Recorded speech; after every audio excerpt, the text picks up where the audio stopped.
Hello friends, எல்லாரும் எப்படி இருக்கீங்க? நல்லா இருக்கீங்களா? வாங்க, இன்னைக்கு நம்ம வீட்டு தோட்டத்தில் ரொம்ப முக்கியமான 3 விஷயங்களை தான் நம்ம பார்க்க போகிறோம்.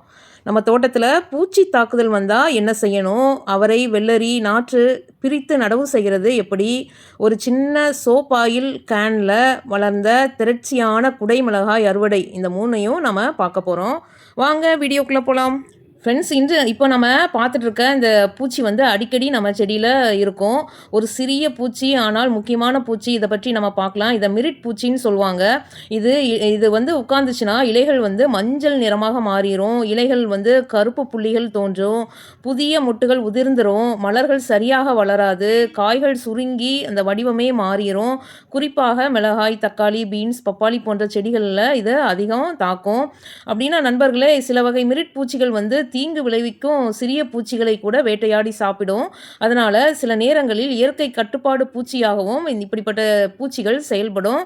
ஆனால் அதிக அளவில் பெருகுச்சுன்னா மட்டும்தான் நம்ம செடிகளுக்கு இது பிரச்சனையை உண்டாக்கும். இதை எப்படி தடுக்கிறதுனா, வேப்பெண்ணெய் தெளிப்பு மூலமாக தான். 1 லிட்டர் தண்ணீருக்கு 3 ml வேப்பெண்ணெய், கொஞ்சோண்டு சோப்பு கலந்து நல்லா கலந்து அதை ஃபெர்டிலைசராக வாரத்துக்கு 2 முறை ஸ்ப்ரே பண்ணுனோன்னா நம்மளுக்கு இந்த பூச்சி தொல்லையிலிருந்து முற்றிலும் விடுபடலாம். நெக்ஸ்ட்டு நம்ம பார்க்க போகிறது, தை மாதம் விதைத்த விதைகளில் அவரை மற்றும் வெள்ளரி நாற்றுகள் நல்லா வளர்ந்துருச்சு. அதை மாற்றி நடவு செய்ய போகிறோம்.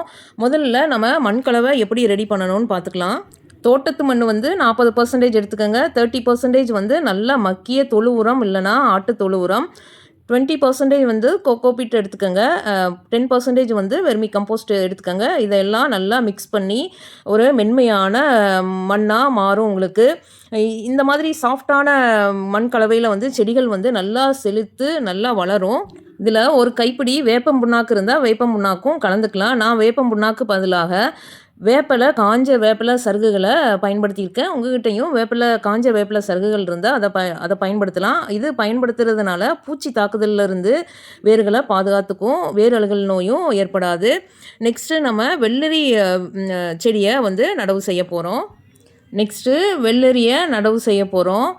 வெள்ளரியும் இதே மண் கலவை தான் நம்ம பயன்படுத்தணும். கேன் வந்து நான் பிளாஸ்டிக் பெயிண்ட் பக்கெட் வந்து 20 லிட்டர் பெயிண்ட் பக்கெட்டு யூஸ் பண்ணுறேன். நீங்களும் இது மாதிரி யூஸ் பண்ணலாம். இந்த ஒரு அடி இல்லைனா 1.5 அடி உயரத்துக்கு இருக்கிற நீங்கள் அந்த பிளாஸ்டிக் பழைய இதை கூட நீங்கள் பயன்படுத்தலாம். கண்டிப்பாக உங்களுக்கும் நல்ல விளைச்சலை தரும். இப்போது பூச்சி வந்தாலும் இனிமேட்டு பயப்பட தேவையில்லை. ஏன்னா சரியான மண்கலவை இருந்தால் வளர்ச்சியும் உறுதி. சிறிய பிளாஸ்டிக் கேன்லேயே பெரிய விளைச்சலையும் பெறலாம். நெக்ஸ்ட்டு நீங்கள் இப்போ பார்க்குறது வந்து குடைமிளகாய். இது வந்து சின்ன ஒரு சோப் ஆயில் கேன்லேயே வச்சுருக்கேன். எவ்வளோ திரட்சியாக வளர்ந்துருக்கு பாருங்கள். இதே மண் கலவையை நீங்கள் இந்த சின்ன அந்த பிளாஸ்டிக் கேனில் ஆட் பண்ணி நீங்களும் இதில் நிறையா அறுவடை பண்ணலாம்.